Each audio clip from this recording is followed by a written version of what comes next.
War Midwest Guys presents Star Wars Rebels Recon. Everyone, hang on!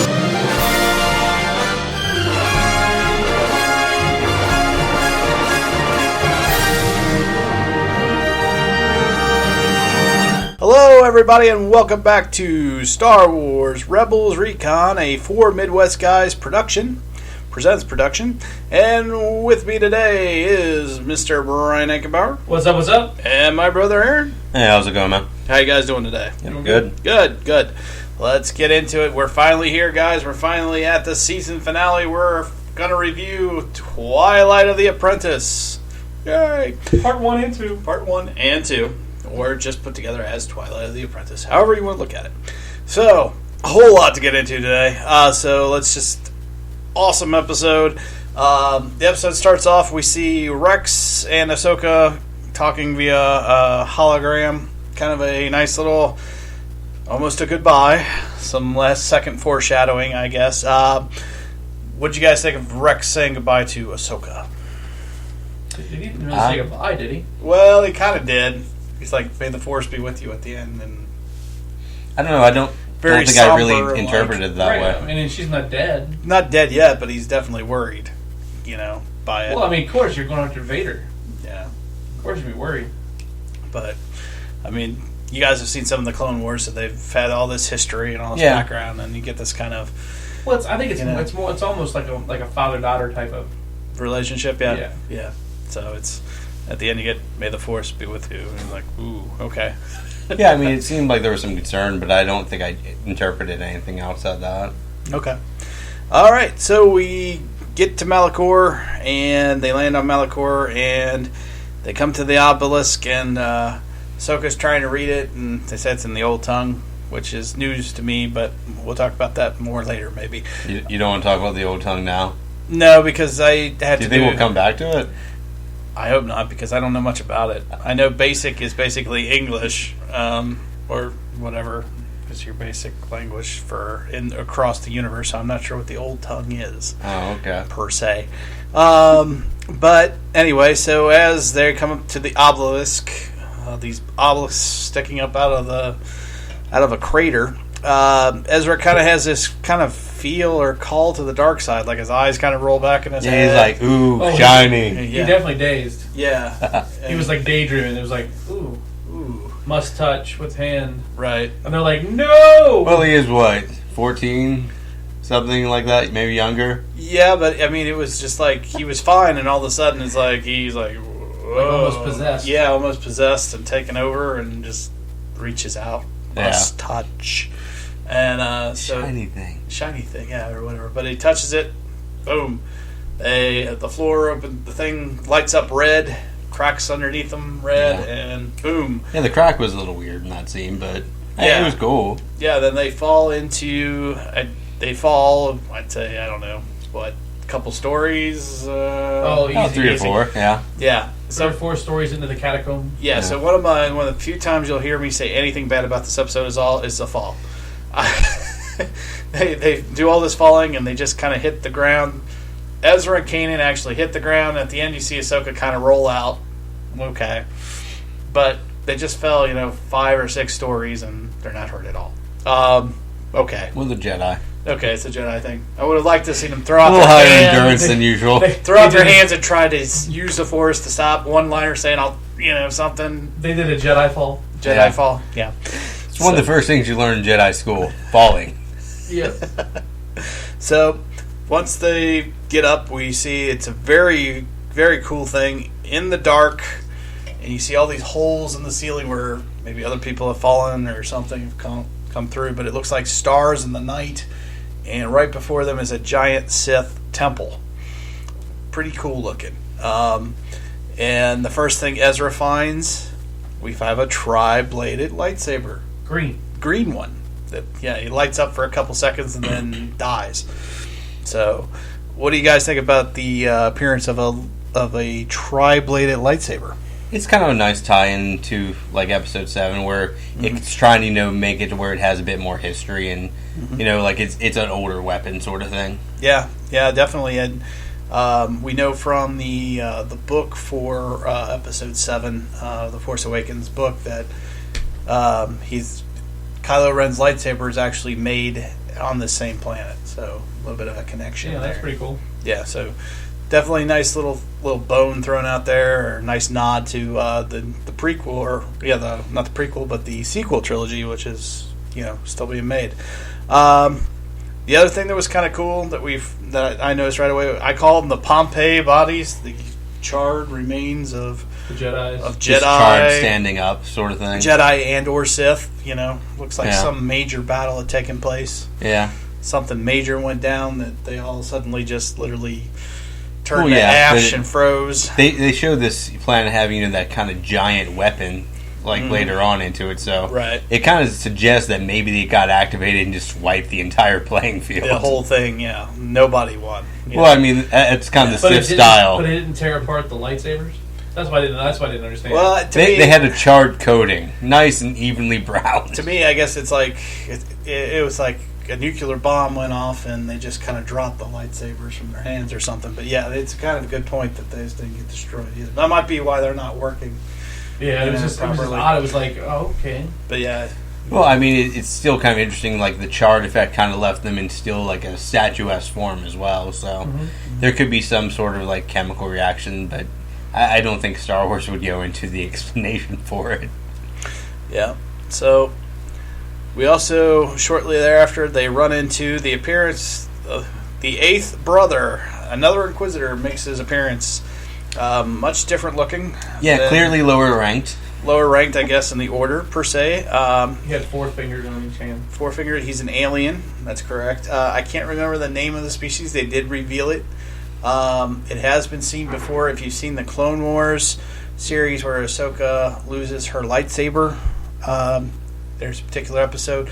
The person that steals her lightsaber, it's that same race. Oh, really? That- Because that one's with a the helmet, female. it's kind of hard to pick Yeah. up what race it is. They do reveal that it's that. I just can't remember the name of it. It's like 2 words and it's long. But anyway, so yeah, it's that particular race.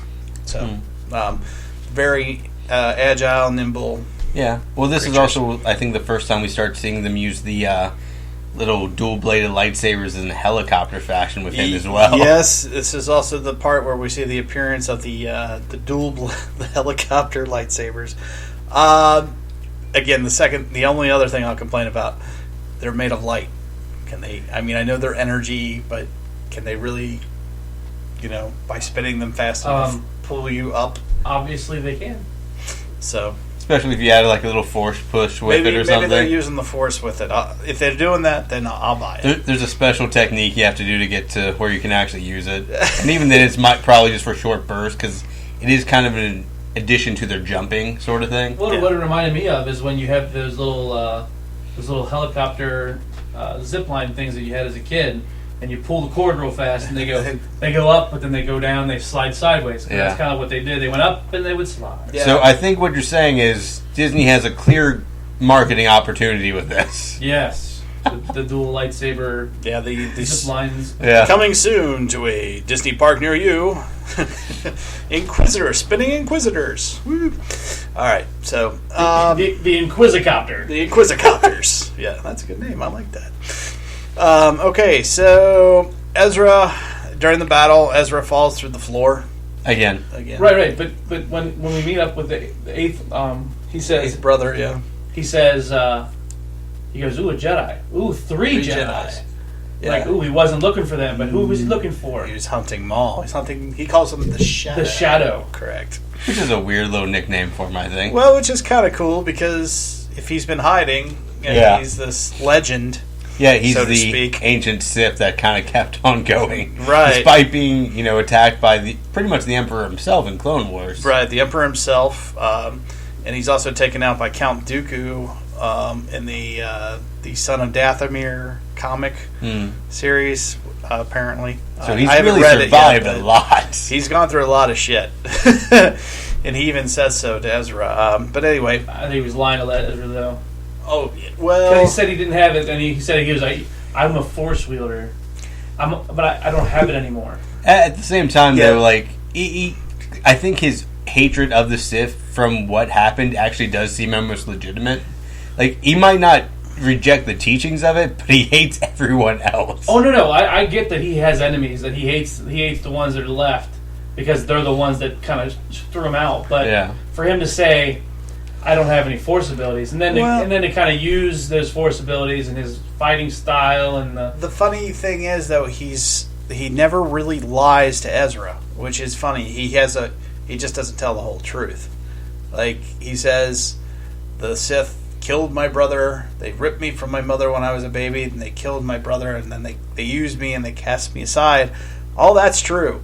Oh yeah. But what he didn't say is that he was a former Darth, and that he was once the apprentice to the Emperor himself, kind of like Vader is now. He left out a lot of stuff, and yes, he was disguising his voice a little bit and trying to sound like an old man. Well, one of the cool bits about that though is he actually had like his dual lightsaber in the cane. Yes, that was a awesome feature for me. Like, I actually thought that was really nifty. The other thing I thought was pretty cool was it kind of explained that it's not just that there could only be 2 Sith.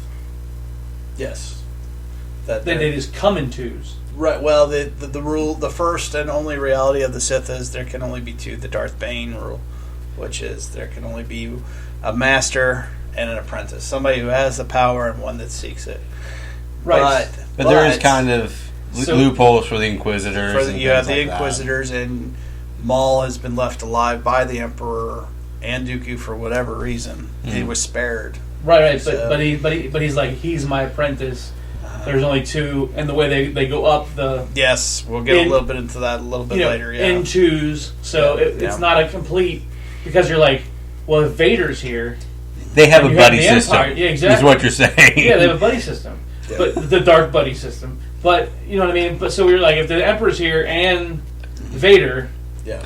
Well, then how is Maul even still around? Well, it's because it's just that there are two prominent ones. With 2 Sith, yeah. And he even said, he goes, I'm not Darth anymore. It's a guideline sort of thing, yeah. Right.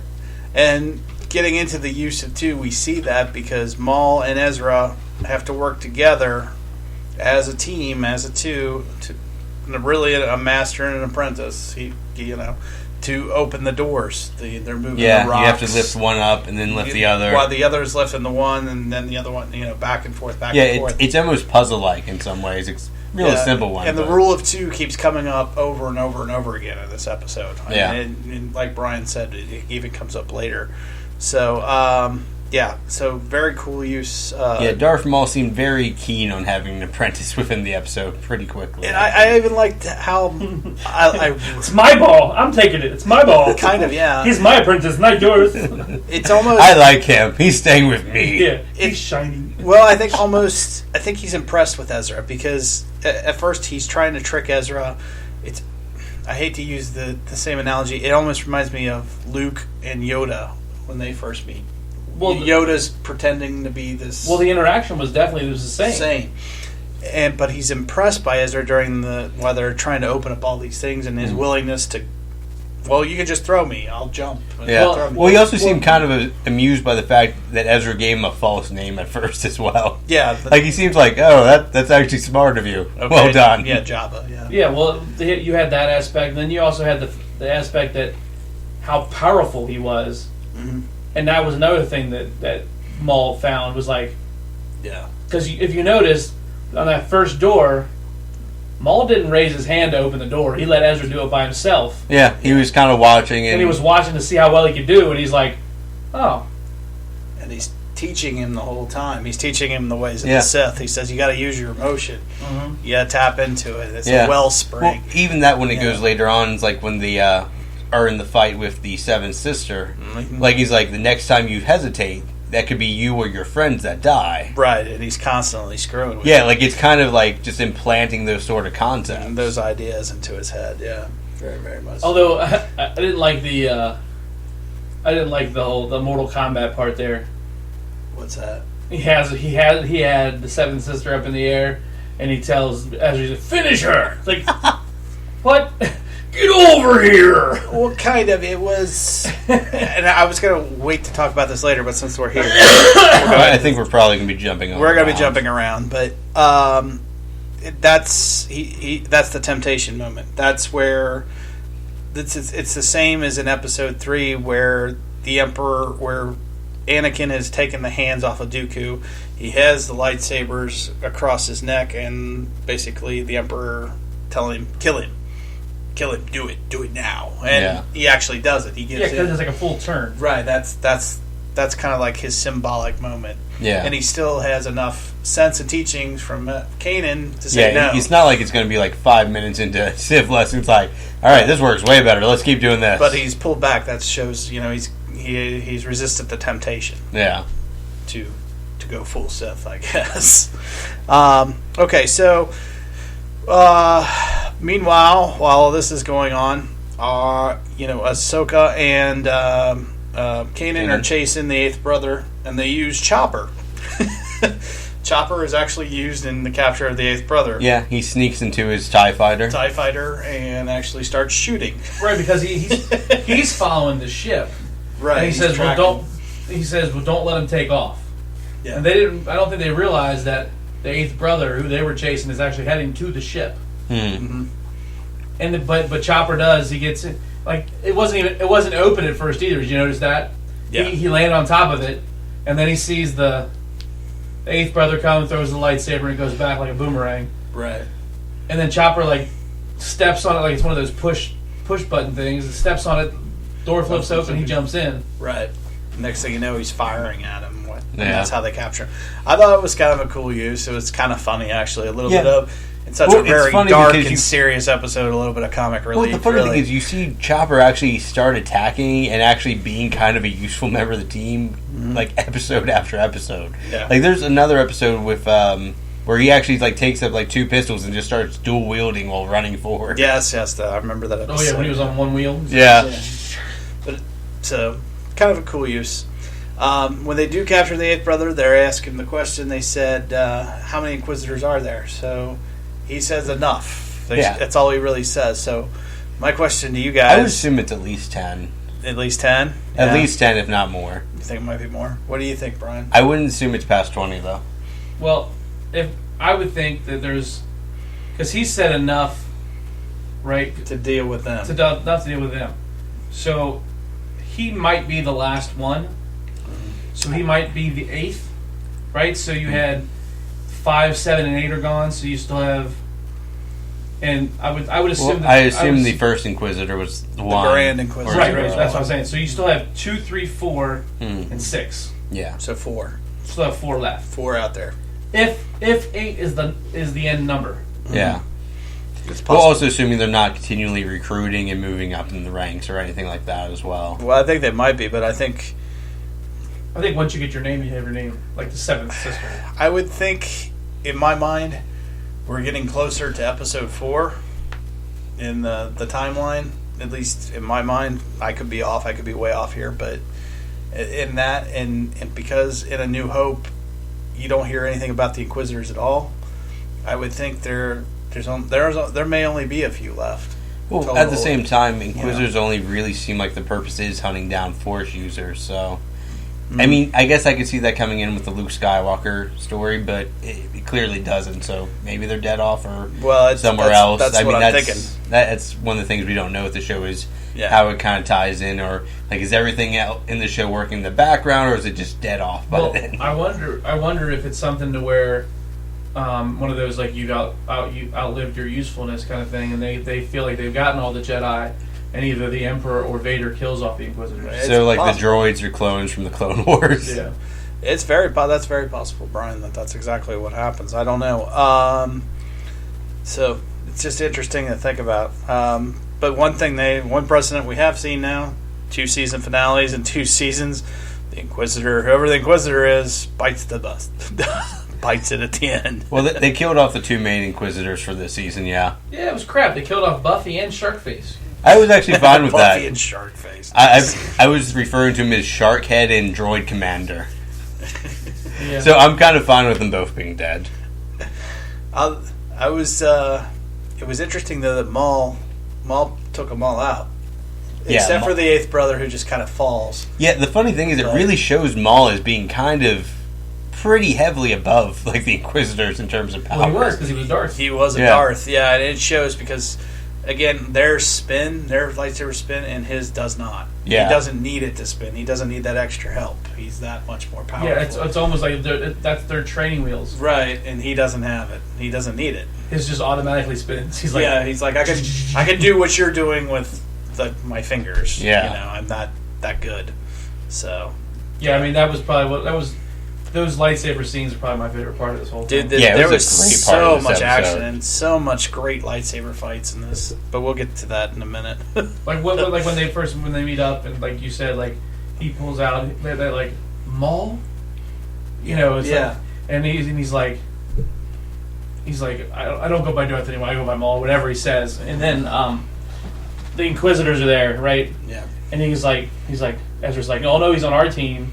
Mm-hmm. He's on our side, and he goes, I guess I'll have to show you with my actions. Yeah. And he pulls out his, that's when he breaks his cane open, pulls out his Double lightsaber, and he goes right in front of him, and it's Kanan, Maul, and Ahsoka, all with their lightsabers. Like it's like, oh my god, this is awesome. I agree. Just fanned out there for a moment. Oh my god, this whole episode, this is a totally geek out episode. So getting back to Maul and Ezra together, again we see them kind of form a team, and he throws Ezra over to get the holocron, and they're working together.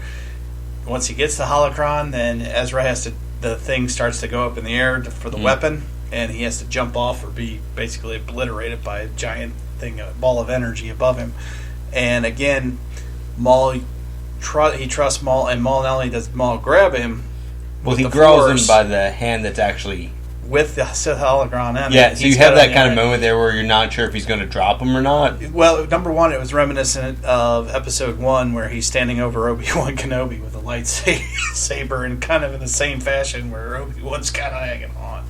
And then, but it's also symbolic because he has the one thing that Maul wants, and Maul still pulls him up anyway. Yeah, well, and just like a scene later, like he hands it to Maul and to put into the little door to open it up. Right, the and then key. he just hands it right back. Yeah, and that's his way of gaining Ezra's trust the whole time. But some very cool symbolic features going on. Yeah. There. So, I don't know, Brian. What'd you think? Did you like that, or Yeah, I mean, I like that whole dynamic, and I thought it was cool. When I was watching, I was really hoping we were going to see a different turn of events.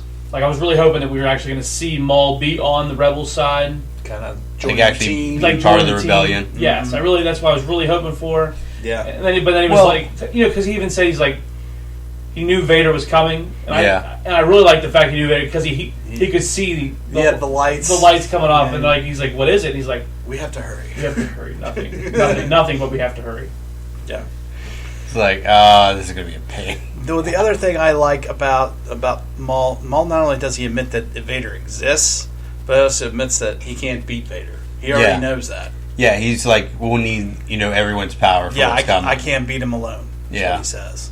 So, so obviously, I don't know if there's been an encounter in the past, maybe, or he just knows. The funny thing is, I think this past actually experience. goes into like the Clone Wars. Like, if you look at Maul's motivations, like when he has, was it Savage or Savage? Like his brother, like he's Savage. actually trying to create like he's trying to take the Emperor's place. Like he's trying to become the #1 Sith or have his own faction. Yeah, the like true brothers of the Sith. Well, Yeah. Even the Emperor says, "You're no longer my apprentice; you're my rival." Right, he said. Yeah, and it seems like that's kind of Maul's motivations going into this, and it's interesting that it plays back to that. Yeah, because he's like, I'm going to use this weapon, and I am going to create my own faction. Yeah, he's like, I'm going to kill all my enemies. Yeah. Everybody. He didn't like the Jedi to begin with. Now he doesn't like the Sith. Might as well take them all out if you can, and he'd take on the new apprentice while he's at it. Yeah. Okay, so we see after this, they're kind of doing the whole ascension on the temple, and during the whole ascension on the temple, we see that Maul is constantly trying to keep Kanan and Ezra separated the whole time, because he wants Ezra as his apprentice. Yeah, because temporarily Maul is teaming up with the Jedi here, even though they're... Although I did like the joke when they were going up the thing. Yeah. And Ezra's like, well, we work as a team or whatever. You can take the next one. And he's like, ask Ahsoka, are you okay riding with Grandpa? Yeah. That was funny. That's a good point. We already talked about the Seventh Sister thing, which I thought was cool, though, because he did use that as a temptation. And well, yeah, he held her right in front of him. Yeah, I mean, she just grabbed it. She's like, no! Yeah. She not was only was it like scared, you know? Not only was it like a choke hold, it was just complete. Well, you know, it's... Move. None of them wanted to fight. As soon as they saw that it was Maul, they were all scared. All the Inquisitors were crap. Like, they were just scared shitless. Yeah. I mean, it wasn't even... It was just like... And then they're like, oh, the Shadow. Maul. Darth Maul. It is true. Darth Maul. Like, before that, it was just a legend they heard when they were tracking down. It's just... I just wonder what the number ranking means then, because they sent the 8th guy to go after... It could be that... To go after Darth Maul. They might have assumed, like, Darth Maul or the Shadow was maybe kind of a legend sort of or thing. Maybe it's not Maul at all. Yeah. Well, the other thing is there was this rumor of Maul, and Maul said he's been down in that catacombs for a while. Yeah, we don't know. But maybe it was something where all the Inquisitors are spread out looking for Maul, and the 8th brother happened to just be the one that found him, because you saw he hit his... Yeah, he had the beacon on his wrist, and all that brought two more to him. Yeah, it's interesting. I don't know. Okay, so finally, Maul reveals his master plan. But before he does that, he attacks Kanan, and Kanan goes blind. Yep, he just takes out his eyes. Well, no, he said it. He said right before that. Right? Yeah. He gave his whole plan before that. Well, yeah, a little bit. Yeah, because he was like. I'm gonna blah blah blah, and I'm gonna take this. I'm gonna take Kanan. He's mine, but first. Yeah, and he goes after Kanan and takes him out. So, what do you guys think about the blind Kanan? I think it's kind of cool. And to be honest, even in the first fight scene, after you see Kanan put on the mask, you see it kind of flip over his lightsaber. And it's a nice little nod to the old Zatoichi films, where it was like a blind samurai kind of storyline. And you even see, like, in terms of camera angles, where you're reflecting on it. The one thing I thought was a little weird was, like, the mask itself, like, which is the temple guard sort of mask, and then later on you have the kind of visor blindfold thing, which seems a little off. Like, aesthetically, that's a little weird, but otherwise, I think it's kind of a cool character element. Brian, what do you think? Didn't like it. Not even a little bit? Not really. No? I'm hoping it's not permanent. I know it's going to be. Yeah. Like you said, he's going to be the blind Jedi. Yeah, the blind master. Yeah, and it's where he sees more through the Force than through his actual eyes. Yeah, because that's right. One of the first Force training things we see is Luke with the blinder on. Right. I mean, and he put that mask on, and he kind of just it was like you said, like the Luke with the visor on, yeah. And it made all the rest of his senses kind of, because you see Maul take 2 steps, and he hears that 2 steps, and he's like, he just kind of moves, and just, I don't know, I didn't care for it too much, and I definitely don't care for the whole visor thing at the end. He looks like LeVar Burton from Star Trek. Reading Rainbow's Jedi. To be honest, I think stylistically they'd be better off with just like a traditional, just kind of just a tie in the back. Yeah, in the back, just a little tie in the back. You can have a little waving. That would be. I would dig that. Yeah, that would be. Yeah, like it's a bit more old school for like the Star Wars universe, but I think it just aesthetically works better than like the big earmuffs, or maybe a tie dye one. Tie-dye one. And then when he goes back to listen to the music with Zeb, just rocking out, just air guitar. Yeah. Now we're turning him into the dude, the dude Jedi. Yeah, I think it's gonna be awesome because it goes that whole mythology of the blind master, and from a Star Wars mythology standpoint, I think he's gonna have to rely on the Force more. I think you may even start seeing things through the Force. Yeah, more. you could see it being like an aspect where it actually develops his other senses or his connection to the Force higher. I think it's gonna become kind of that Odin mythology where he loses an eye for knowledge. So he's gonna become the teacher for Daredevil. Yeah, more or less. Of, yeah. I mean, same sort of thing. It's basically, yeah. He becomes Stick. Yep. Yeah. Yeah, in a lot of ways. That's a good point. To be perfectly honest, but yeah, I think you're going to see him become that much stronger with the Force because he's going to have to rely on it all the time now. Yeah. To get around. It is going to make an interesting thing, like how he moves around, like in like faster running sort of scenes, like whether that's done for him or whether they just kind of throw him out for fight scenes or how that sort of works. I think as far as fight scenes, I think he's going to be fine because we see him take on Maul, and he takes care of Maul in 2 seconds. I mean, just by using the Force and using his hearing, and he just throws Maul right over the side of the temple. Yeah, it's kind of a misstep for Maul in a lot Maul, of ways. Maul is shocked. I mean, he's totally caught off guard. It's like when he was run through by Obi-Wan Kenobi and cut in half. In a lot of ways, it's kind of like a ring-out loss for Maul. Kind of, yeah. It's kind of... Like, he kind of loses, but at the same time, it's just like... Well, he survives. He does the goofy fall. Oh, no, I think that's 8, like a scene later. Yeah. But... No, scene prior, yeah. Oh, yeah. And in this... I want to touch on this real quick, just get you guys' input. On the scene before that, Ahsoka's obviously stepped in and fighting him while Kanan's trying to get his senses about him. And as she's backing away because she sees Kanan get up, Maul goes to her and says, running away again.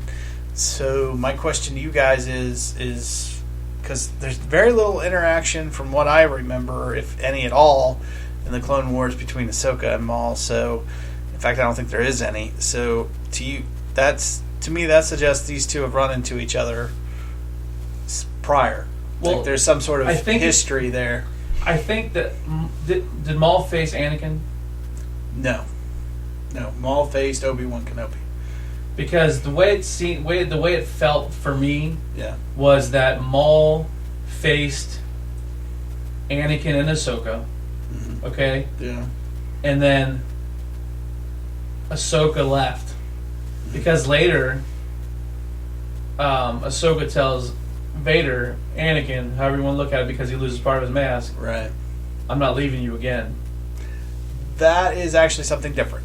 That refers back to her leaving the Jedi Order in the Clone Wars. Right. Well, that's what. But that's what I'm saying. Yeah. So I didn't know if that kind of played into it or not. Maybe it could be. Maybe you're right. Okay, I see what you're saying. Maybe he's referring to that. Yeah.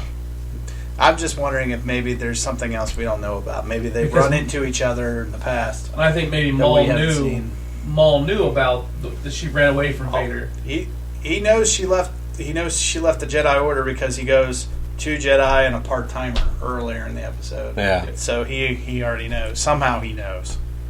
So I don't know. I just wonder if there's something that's happened off screen, between the Clone Wars and now.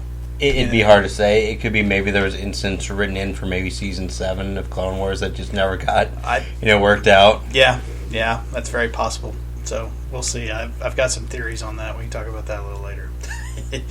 Okay, so finally we get to the top. Ezra gets to the top, puts the holocron, the Sith holocron, into the temple. The temple activates. You hear a woman's voice. You hear Siri. Yeah. Siri, Sith Siri come to life.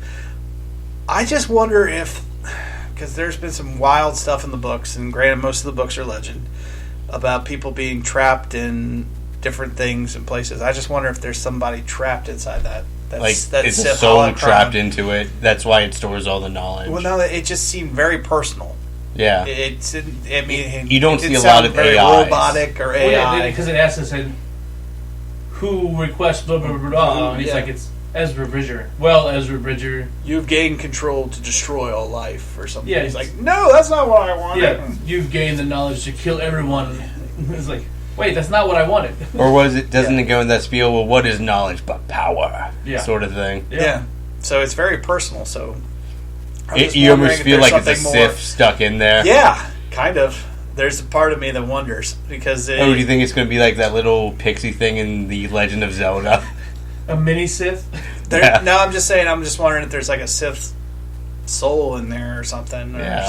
Although that kind of goes against the whole thing about the Sith and Star Wars mythology, but still... Oh, because it's only supposed to be the Jedi that continue on. Well, yeah, but I mean, you have like characters that are able to like transport their soul into different bodies, sort of thing. Yeah, she's a Sith in a bottle. Like I said, there's precedent for that in the books as well. Yeah. So, well, I mean, Disney's clearly incorporating a lot of stuff it liked from the EU and just trying to fit it into where it works for them. Into their own storylines. So, yeah, I don't know. I just thought it was kind of an interesting thing. So, so Ezra turns the machine on, but as he does, even the voice says, well, if you won't claim it, then maybe the other person approached will. And very cool scene. We saw it in the trailer. I wish now it wasn't in the trailer because it would have been awesome to see for the first time. We see the scene with Vader surfing on top of his TIE fighter. Yeah, he's just like, I don't feel like sitting down anymore. They're almost going to surf in. What up, dude? He's just there with his lightsaber on, ascending down, all in like a chariot. And there he is. Yeah. Very cool scene. It's very cool looking, but it seems kind of impractical from... Well, it may be impractical, but it's damn badass looking. Oh, yeah. You know? It's just like, I'm just going to control this with the Force With down. the Force, and I'm just going to stand here and look ominous. Yeah. And badass. So Vader jumps, and then it's Ezra versus Vader, and a very short lightsaber scene. Well, before that, like right when he gets there, did you get the feeling that Vader wanted to turn Ezra to be his apprentice? I never got that feeling from him. I didn't. I got that Really? when he showed up and he was just standing there, basically like talking to him. He's like, "I see you've turned on blah blah blah." Well, he wanted to know how he did And he's it. like, "How did you do that?" Like, but it wasn't like a "I'm going to kill you" type of thing. It was almost like a "I want you to be with me" kind of thing. Like I actually didn't pick up on that. No, I didn't to be either. honest, I took that one scene as like when Ezra's like, "I'm not afraid of you." Well, then you will die being one of the few who wasn't. Well, that was after though, like because Vader didn't even raise his lightsaber to him at first, and he was just talking to him, and he was like, "How did you do that? You must be powerful." Blah blah blah. And it was almost like he was, like he was not I want to say sizing him up, but he was impressed that he could do that, and he knew that the dark side could only open the Yeah. So he was it was for me.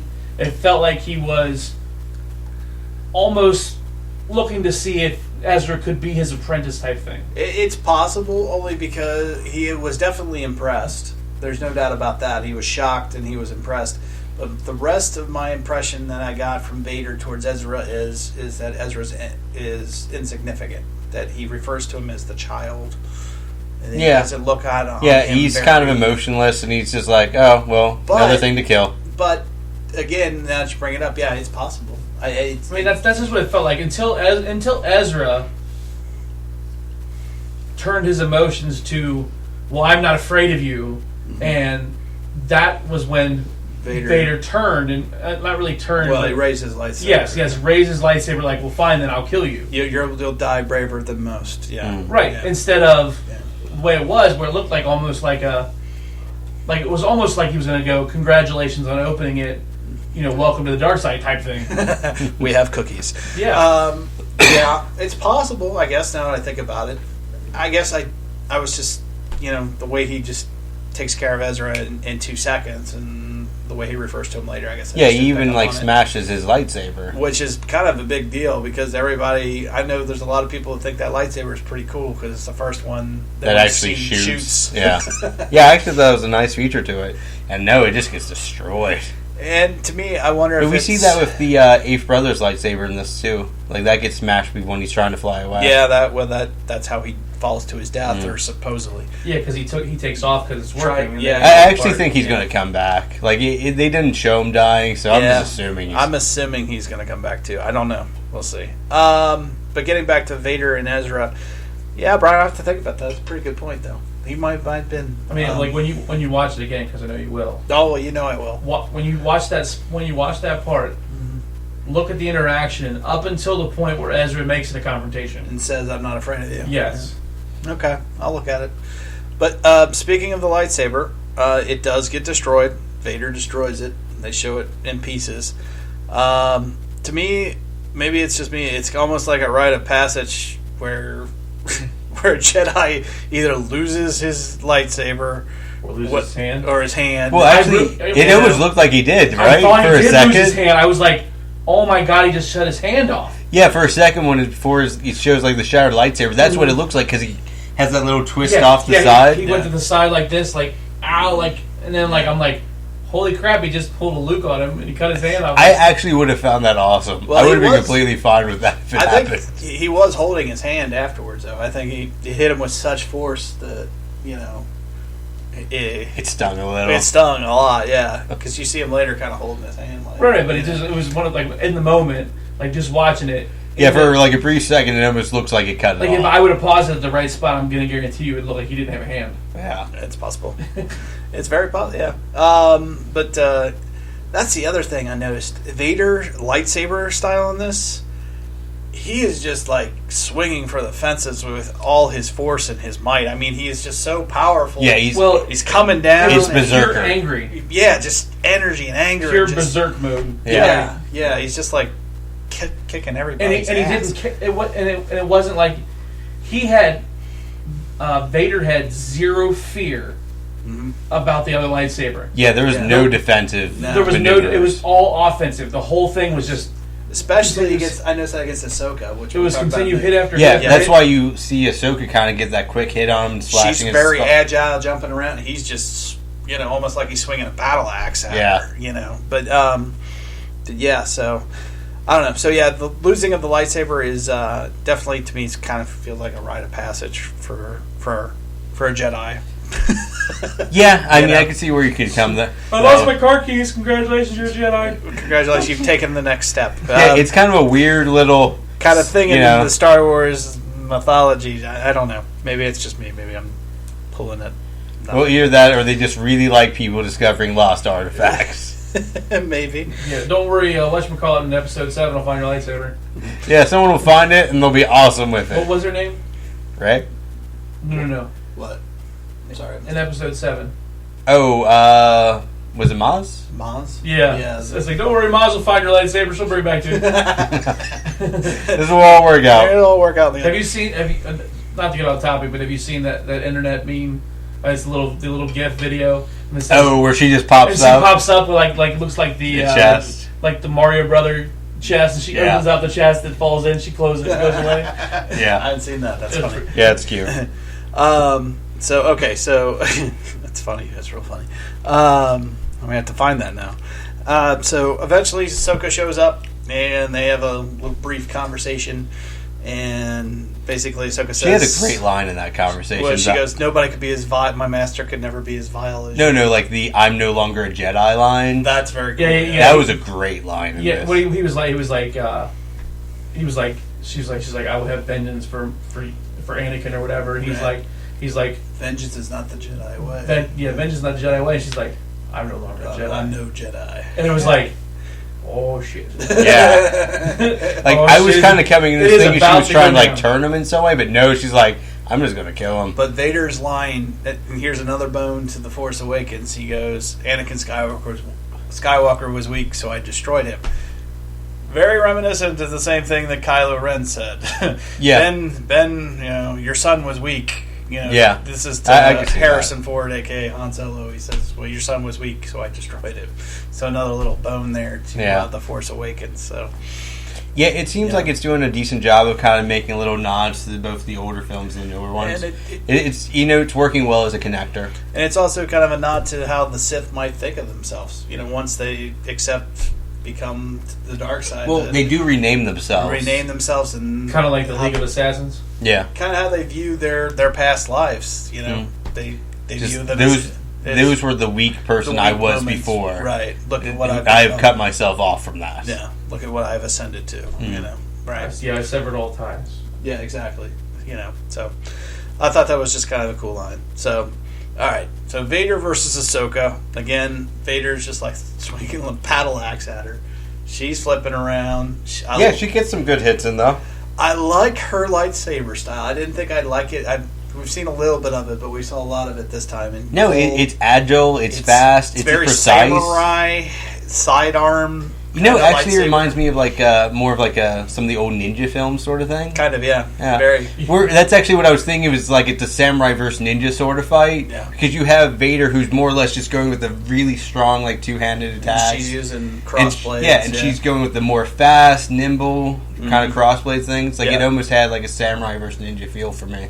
Yeah, that's Especially because, that's kind of how Vader's mask is designed anyway. It needs to look like a samurai's Yeah, mask. it's very reminiscent of it anyway. I was thinking more like a samurai versus like a knight. Oh, really? Because of how heavy medieval swords are. So he's like, he's got the broadsword. Yes. She's got the katanas. Yes. And then, and that, like you said, that's almost the way he's swinging it too. Like, it's heavy, and it's like, it's so much power behind it that one hit from this and you're going to die, kind of thing. Whereas hers are, I have to hit you a bunch of times. And well, either that or it has to be like a precise strike sort of thing. Mm-hmm. Very much so. But, man, what a great scene. Just a great fight, really. Oh, yeah, especially when she... I wish they'd shown more of it, honestly. But yeah. It has that little bit when the area is closing up where it doesn't really show how it ends. We'll get to that here. Well, it does, kind of. We can get to that whenever you want to talk about it. Well, anyway, so at the end of their first battle, we'll call it part 1, she's running... Vader throws her off the side of the... Force pushes her off the side of the temple, kind of, sort of. It just pushes her away. Well, she actually falls. Does she fall? Yeah, she falls like a level. Okay, One just level. Yeah, A level. And he goes back in. He's going after Ezra, who's helping Kanan into the ship, into the Ghost. Or the Phantom. Yeah, the Phantom. Yeah. And he's reaching out with the Force, and he's literally pulling Ezra, not just Ezra, well, that's but after they Ezra, pull the one Ezra thing and out. Kanan. Well, yeah, I think he's just pulling the holocron. No, that's all he wants, but I'm just saying. I don't think he's pulling... I think it's just both of them trying to hold on to It them. is. Yeah, pulling them pretty back. much. He's pulling them all towards him, and then you see Ahsoka show back up, comes from behind, jumps over him, cuts his mask. Yeah, and you see... Battle damage Vader. Yeah, it was kind of a freaking cool, awesome. Yeah, it was a nice little kind of moment because you see him come up and you see like the one eye kind of exactly sneaking out. And you hear the breathing apparatus. It stops. You hear like... It's the Jedi from Jedi. Yes. It's the same sound effect, the labored breathing sound. Awesome. Loved every second of this. This is where, I was like I felt like I was 5 years old again watching Jedi. It was just crazy. And then you hear the voice change. Yeah, it sounds like actual Mod- Luke from like Clone Wars. Well, or Anakin, yeah. It's the same guy. It's Matt Lannert. Who does the same who voice. does the same voice.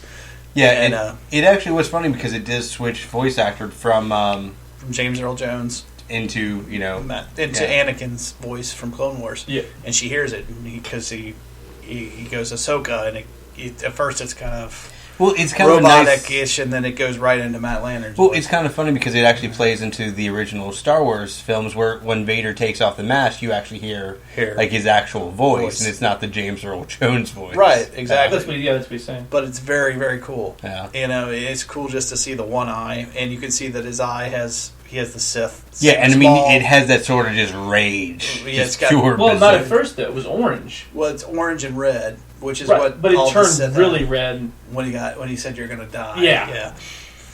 Very cool. And then she hears his voice. She stops. She goes, Anakin. She turns around and she says, "I'm not going to leave you. I won't leave you this time." Referring back to the Clone Wars where she walked away from him in the Order. And then he said, "Well, then I'm going to kill you. Then you will die." Like he stands there for a second, like all of a sudden, like the light side's starting to get to him, and then he goes right back into the dark side, like extra heavy. So, and the temple falls, and they're still fighting. Yeah, it was a great scene, great fight scene. Clearly the highlight of the season. Just unbelievable. I don't think they could have written it any better. I don't know how long he's been thinking about, like Filoni and the rest of the team been thinking about it. I don't think he could have done it any better other than to show more lightsaber. Yeah. Well, what's funny is if you think back to that episode of Jedi Council where we saw Freddie Prinze Jr. on there. Mm-hmm. Yeah. They had already started to film. They had already started recording. I'm not gonna say filming. Yeah. They already started recording season 3. Yeah. And he even said, he goes, "When you see season 2, season 3 is even better." I know, that's what's crazy about it. And it was like, and we just saw this and we're like, oh my god! And now can you imagine if it's that much better on season 3? Oh yeah, if you look at Darth Maul raising up his own army to take on the Sith and what remains of the Jedi. Well,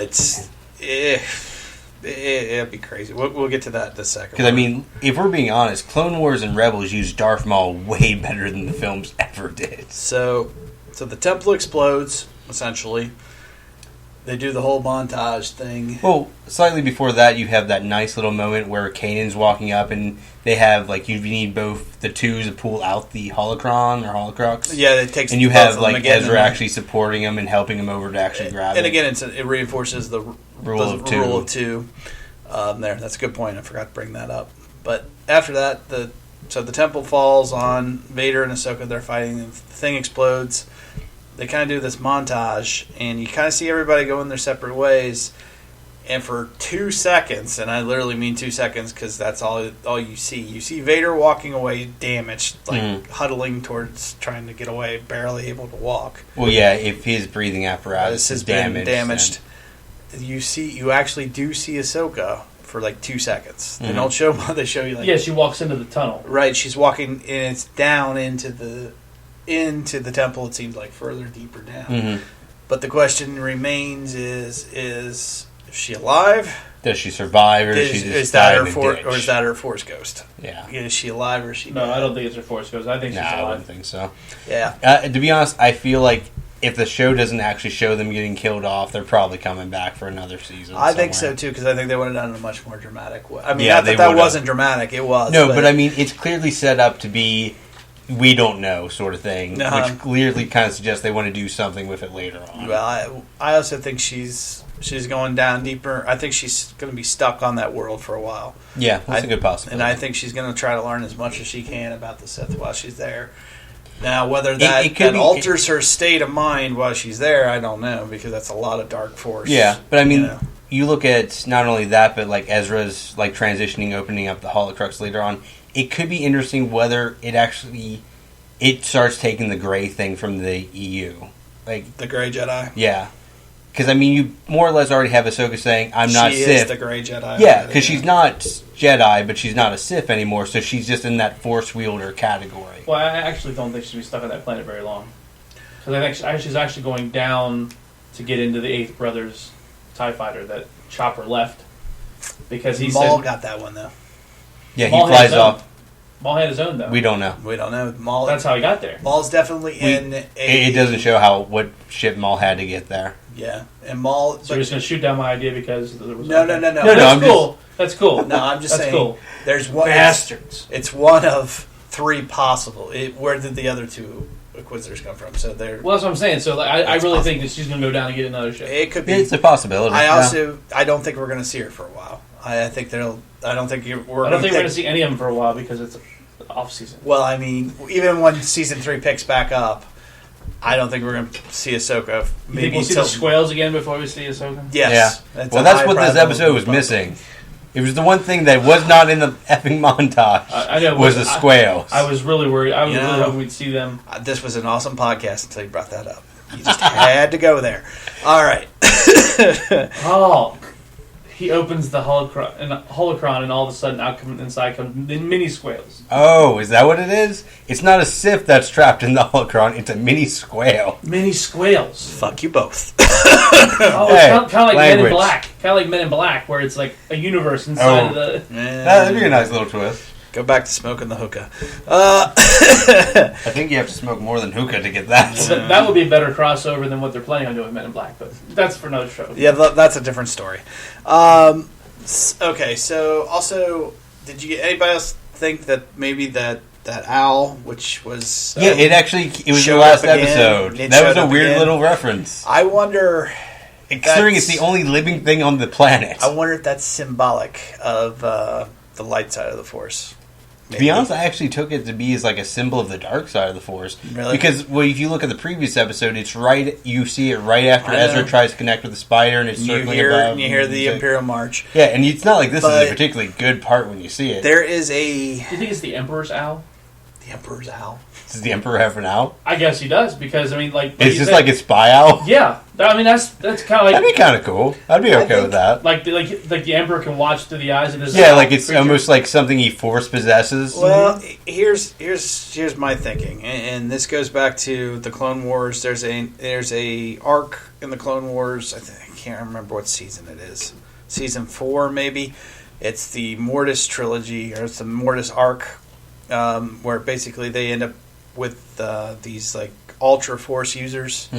They don't even use lightsabers. They're so powerful with the force. They're like force wielders. They are the force essentially. Okay. And there's the brother who's evil. He represents the dark side of the force. There's the sister who represents the light side of the force, and then there's their father who's kind of neutral. Yeah. Anyway, but the sister, when she transforms, they both can transform. The brother transforms into like a bat-looking thing. An owl? Not an owl, a bat, like an evil monster bat. Where the sister transforms into a bird. Okay. So therefore, I'm wondering if that's the dad. No, I'm wondering if that's Filoni's way of representing the light side of the force and with just birds. With this bird. Oh, okay. So like his birds in general, or just that bird? Just this bird in general. Okay. Yeah, because that's two episodes in a row that we saw this damn thing. Yeah, it's the same bird so too. It's as far symbolic, as we can tell, it's symbolic of something. Well, it has to be. Well, not only does it look like the same bird, it's on 2 different planets. It clearly got from one to the other somehow. Yeah, that's why I'm thinking it's Did it stow away on the Phantom? I think it's Maybe. I think it's symbolic of the light side. I think it's the light side of the force. I don't know. Call me crazy. Maybe I'm way off. Maybe I'm the one smoking the hookah. I don't know. Anyway, so Either that, or it's like its own mini Yoda. It's just like its own little force user that's just hiding out. Maybe that's what it is. Because maybe it's something you see from Dagobah. Yeah, maybe it's just a little thing. It uses the force. No one notices because it looks like an owl. We saw flying creatures on Dagobah that we didn't actually see in the movie. Yeah. Maybe that's one of the creatures we see. Okay. What is like Yoda's owl? Yoda's owl. Oh, okay, not the Emperor. It's one of We'll put up a poll. Whose owl was We'll get this? a Twitter poll going. Whose owl was it? Whose owl? Okay, so one thing we know, owls or not, is that nobody's going to be the same after this, right? I think everybody's changed. Kanan's blind. Ezra is... The ones involved in this episode are changed. Ezra opens... Yeah, Sabine's more or less still the same from the last episode. For now. Yeah, I mean, it seems like there's going to be a greater emphasis on her next There's going to be a season. trickle effect, Oh, there's going to be a butterfly effect, that's for sure. Yeah. So, Kanan's blind. Ezra at the end opens up the Sith holocron by himself. Yeah. Like just focusing on it. So, just obviously and he didn't even have to focus that hard. He just had it in his hand and it kind of floated, levitated, and then kind of came apart. And it's like, ooh, okay. He's obviously much closer to the dark side of the Force than he was before. Well, either that or he had a couple lessons tapping into it and he was already kind of... Now he's a little neutral. He was... Before he was drifted, now he's kind of there. I don't know. Like, to me, I still think, like, you have Maul talking earlier, like, you have to be able to understand the Sith and understand their practices. And I feel like it's taken that kind of approach with it rather than just, like, a direct switching to the dark side sort of way. I want to go there with you. I want to. And I've gone back and forth. I went back and forth all season 2. I said, at the beginning of season 2, he's going to the dark side at some point. Then they had the thing with his parents where he saw his own parents through the Force. It's like, that'll be the saving grace factor. Yeah. He'll go, but he won't go all the way. Yeah. Now, after this episode, holy shit. He's practically there. He reminds me more of Anakin Skywalker now than ever. Well, yeah, I mean, it was the...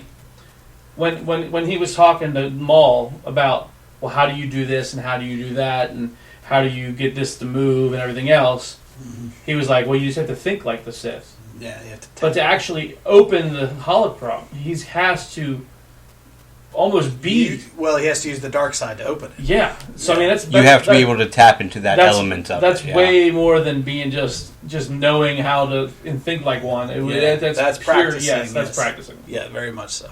So, I don't know. We'll have to see.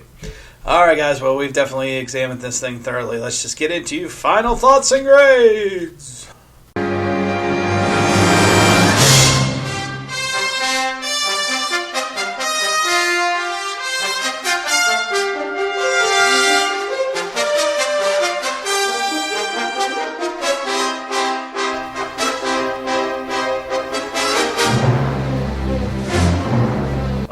I'll let you have the honor of the first final thought. Well, in terms of grading, this is easily going to be in the A+ range. Like, I mean, this is pretty much the highlight of the season. There's not another episode that I think even really comes close to it, really. The Squales?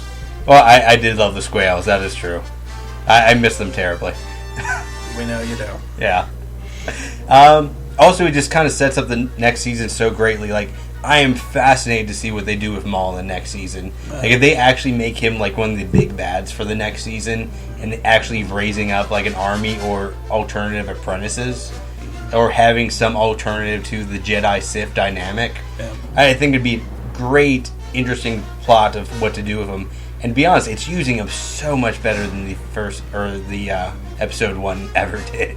Well, save most of that, because next week we'll talk about we're going to talk about, we'll do our Season 2 review, and then we'll talk about what we think Season 3 is going to be, so save that. All right. Definitely. Mr. Ankenbauer, your final thought and grade, sir. I'm going to give it a, definitely an A+. I don't know how you wouldn't. Yeah. The one, like I've been talking about the whole time, my one thing that I love about Star Wars is the lightsaber scene, and this thing was just full of it. Yeah, I don't know how you got much more into it. Yeah. I mean, the whole episode was nothing but really basic lightsaber scenes. Like I said, the one thing I really wanted to see was I actually wanted to see like Darth Maul join the Rebel Force, kind of. Even if he did eventually turn, that was the only thing I didn't like was how fast he turned against them. I really thought that he would have gone this whole episode, like the end of this season, becoming part of this rebel group, helping them get what they needed, right? And then like maybe the very end of the episode, they say, well, the rebels say like, we're glad you're on our team, and then you see him kind of turn away, like away from them, and go for now, like, and that's how they ended. It was like that. I think that would have been a better fit for me than him turning, causing the issue, and then falling off, and we don't really see him until the very end. Then we see him flying away in a TIE fighter. I think it would have been better served that way, because then you could have done however many episodes you wanted to, and you always knew he had a bigger plan. But for now, they suit his plan because they're against, they're against the Sith. Personally, I kind of like how they ended up, just because it gives me that thing to look forward to, of like what he's going to build up in order to fight against the Sith again. Well, yeah, I mean that's what I want is too. But I wanted him to be with, and the Rebels a bit longer. Yes, and put those cards into place behind the scenes, where all of a sudden it's like, boom, like kind of like how he did in Clone Wars. Yeah. Where it was like he put these things in place, and he let it play out the way it needed to, and all of a sudden it was like, boom! Now I'm in charge, and you're blah blah blah. Oh, yeah, Sidious had to get involved himself. Palpatine had to come in order to undo his plans. That's how good he was. Right, exactly. Yeah. So like for this to happen, he definitely seemed off his game per se, and the only reason why I can say that 100% is I just watched those episodes of Clone Wars, because you're like, you gotta watch those episodes. Yeah, they're cool. So I just watched those those several episodes of Clone Wars. They are good, aren't they? And they were pretty good, and they had great lightsaber scenes and everything else. Did. But it was like to go from that to where he was. Yeah, he still had some good skills. Yeah. But he definitely was not the same. So I don't know how much time did we say between Clone Wars and this? Well, it would be, I'd say at least 10 years have passed, maybe more. 10 years? But even still, I don't see how 10 years would have done that to him. You know what I mean? To be that rusty on your skills. Well, 10 years in hiding. I mean, maybe not necessarily fighting to the best of your abilities. Yeah, but to be bested by a blind Jedi. To be honest, I really feel like it was just kind of, he was surprised. Like, I don't even really view that as a loss for Maul as much as no, it was a loss. He tripped. Nope. More or less. It was a loss. I just think a trip would have been the same result for him, really. What I liked about that scene was it just showed that Kanan, when he's focused in on the Force, is unstoppable. I mean, when he really truly focuses in, he's he can beat anybody. Yeah. But anyway, that would be my final thoughts. Excellent. Great. Nice. Yeah, again, I didn't think it would be possible to top Shrouds of Darkness, which was, the other big episode of the series, where I went A+++++++. That wasn't the Squirrel episode. No, that was not the Squale. Don't lie. You know you love the Squales, too. Fuck the Squales. Anyway. Yes, this. It doesn't get any better. My only complaint is make it longer. Even though I love the 1 hour format, I would have loved 2 hours of this. You wanted this to be like its own arc. This entire 4 hours. This episode, if expanded out another hour, adding in more mythology, and it could have been its own movie. I was actually, Star Wars movie. I was actually going to tell you. I was going to say. I said, can you imagine if they would have added in an extra, like, even 30 minutes into this and then put it in theaters? Oh my god, dude, people be going crazy right now. Yeah. Well, they wouldn't understand Ahsoka maybe, but it's still. It's funny the stuff that people miss by not watching this show. Oh, they're missing so much. It really adds to the mythology, the characters. And they have the time to develop And it. they don't do it because it's a cartoon. Yeah, because they say, oh well, And it's on the Disney Channel. Yeah, get over it. Yeah. If you're only just now listening to this podcast for the first time and binge watch, you don't know what Rebels is and you don't know what Clone Wars is, for God's sakes, get on board and get on board now. Wow, I think we're past the age of animation being for kids only. Well, but there's a large majority of Star Wars fans out there that do not. Well, yeah, they didn't watch Clone Wars and they won't watch Rebels because it's cartoons. And a lot of them have that mentality, no, cartoons are for kids. Yeah. There's a lot of people out there that are like, no, it's not that way, but there's... I don't know, we're past the age of, Daria and, Max was Aeon Flux was, 15 years ago. You look at Adult Swim, Adventure Brothers, there's a lot of adult cartoons out there. Maybe for the millennials and on, to be honest, but before that... Well, that's what I'm saying. We all have... So, Aaron, how old are you? 26. Right, so we're 10 years older than you. Yeah. Our generation... And there's your difference right there. Yeah. Well, yeah, but even for your generation, when you guys were probably 15 or 13, you probably had things like Celebrity Deathmatch, that you actually could watch. But that might have been the extent of our cartoon watching, though. Ren and Stimpy? Not really. Watch it. That was Katie's. I didn't really watch it. To be honest, I didn't even watch Beavis and Butthead.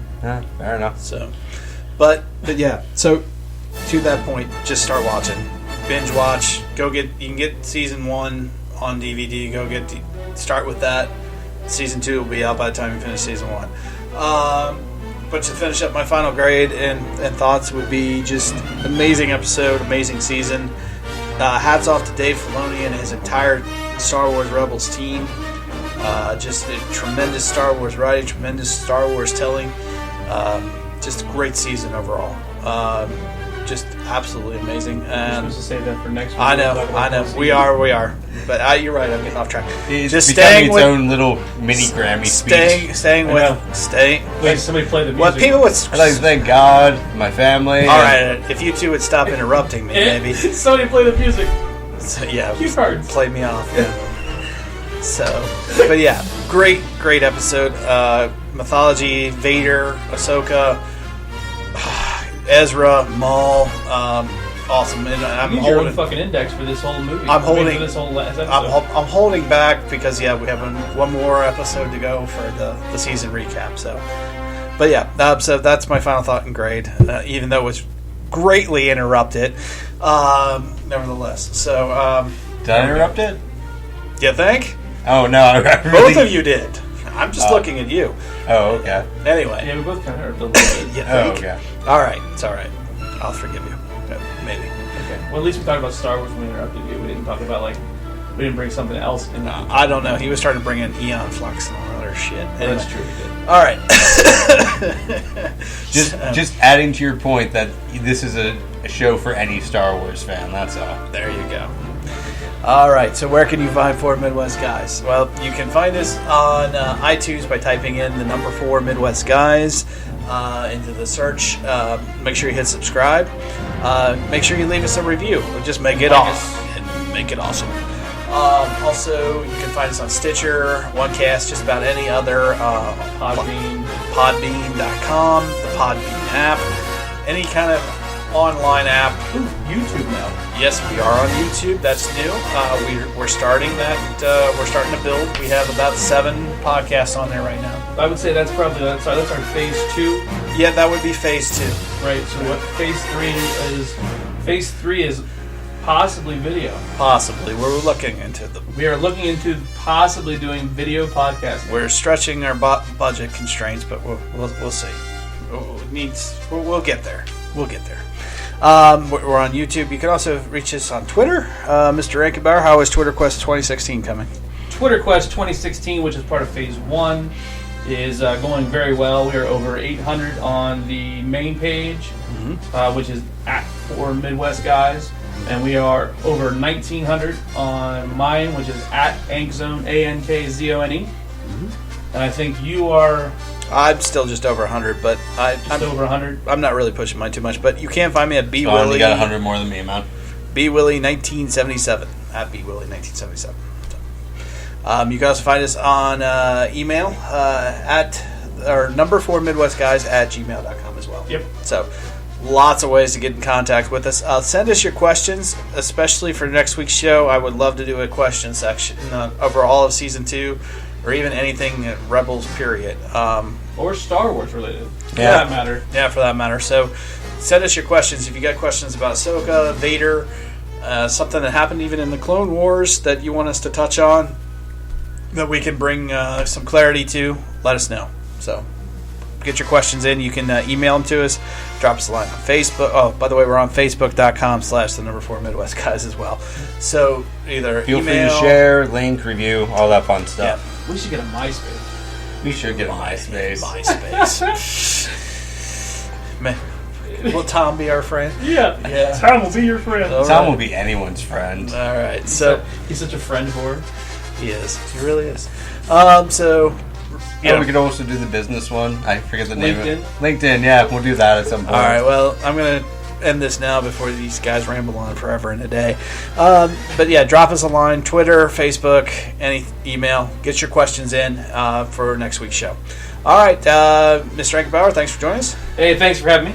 and Aaron, thanks for joining us. Yeah, no problem. Absolutely. And this is B. Willie saying, "May the Force be with you."